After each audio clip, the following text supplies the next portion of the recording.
The $1.9 trillion crop farming economy is at a crossroads. The increasingly urgent need to tackle climate change and protect biodiversity comes at a time when agriculture demand continues to grow in the face of a rising population predicted to reach nearly 10 billion by 2050. Analysis by UBS Global Research suggests by then there could be an 8% shortfall in crop production if yield growth rates do not improve versus recent history. In fact, if farm production yield growth trends stay at current levels, an area the size of the UK, France, Belgium, and the Netherlands would have to be developed to meet future demand. The potential change in how much food the world needs and how we produce crops to fulfill that will impact consumers, inflation, and the environment. UBS analysts have identified a $1 trillion market opportunity in supply-side improvements in farm production and a $300 billion opportunity in demand-side solutions, in supply chains, retail, and consumer habits. So what exactly are some of those markets? We believe the vertical farming sector will grow.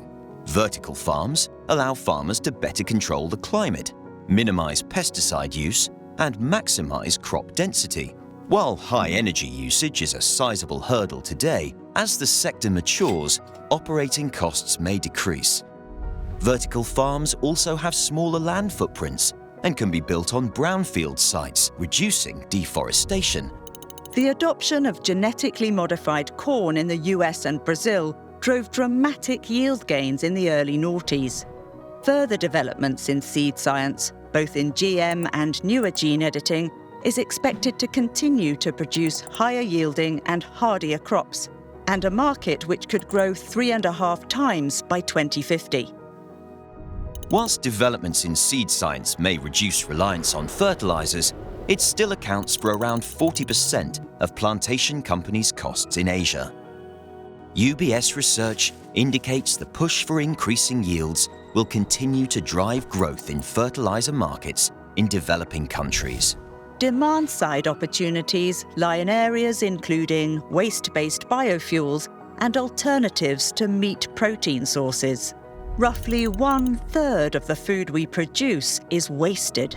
Reducing wastage on farms, in supply chains, shops, and our homes will reduce crop demand. Whatever the future holds, we believe the global crop farming economy will more than triple by 2050, and the growth in crop yields presents investment opportunities in both supply and demand-related industries.